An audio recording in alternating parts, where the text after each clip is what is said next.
Welcome to learn with fun. और आज हम बनाने वाले हैं पिंग पोंग गेम, जो हम कॉमनली बचपन में खेलते हैं। मैंने दो स्प्राइट बनाए हुए हैं, एक रेक्टेंगुलर बाव लेके पैडल बनाया है और सर्कल से बॉल बनाई है। तो दो स्प्राइट मैंने खुद ने अपने बनाए हैं। मैं आपको पैडल का मूवमेंट समझा देती हूँ। देखो, पैडल का मूवमेंट बहुत सिंपल है। इनिशियली मैंने उसकी प्लेस फिक्स कर दी और एरोस के थ्रू उसको मूव करा रहे हैं कि अगर राइट एरो हो रहा है तो वो राइट में जाएगा, लेफ्ट एरो हो रहा है तो लेफ्ट में जाएगा। मैं आपको एक बार चेक करा देती हूँ। और आप चाहो तो ये इफ ऑन एज बाउंस भी यूज कर सकते हैं, तो there is no doubt on that. ये देखो, राइट, लेफ्ट। बस इसमें ये है कि ये फिर बाहर चला जाएगा, फिर आपको अपोजिट एरो से उसको लाना पड़ेगा। और अगर आप if on edge bounce use करना चाहते हैं तो वो भी कर सकते हैं।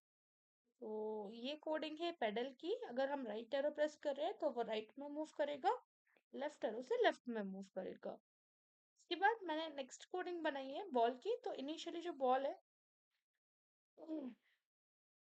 वो ऊपर की तरफ रहेगी और लाइफ जो है वो इनिशियली 3 लाइफ्स रहेगी। मैंने वेरिएबल बनाया है। फिर जो है वो बॉल किसी भी तरह किसी घूम सकती है, टर्न कर सकती है किसी भी एंगल पे। फिर वो कंटिन्यूअसली फॉर एवर हमेशा मूव करेगी। अब मूव करने के लिए कहीं पे भी मूव कर सकती है ना। और अगर वो स्प्राइट को टच करेगी तो टर्न करके फिर मूव करेगी। और अगर कलर को टच करेगी तो उसकी लाइफ खत्म हो जाएगी, एक एक कम होती जाएगी। और ऑफ कोर्स मैं नहीं चाहती थी कि वो बॉल यहीं रहे, तो वापस से उसको ऊपर की तरफ मैंने डायरेक्ट कर दिया।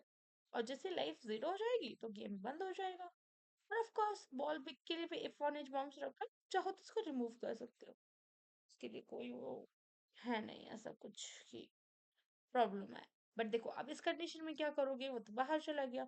तो फिर इस कंडीशन में या तो आपको गेम फिर से शुरू करना पड़ेगा, है ना। तो आई थिंक बॉल के केस में आप इफ ऑन एज बाउंस रख सकते हो।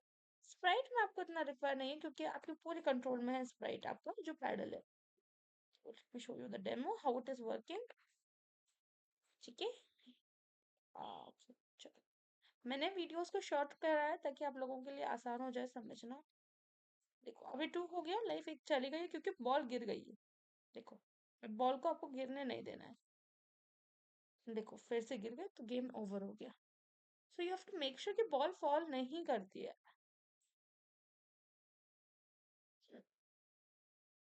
जी, अगर बॉल नीचे गिर गई तो फिर आप आउट।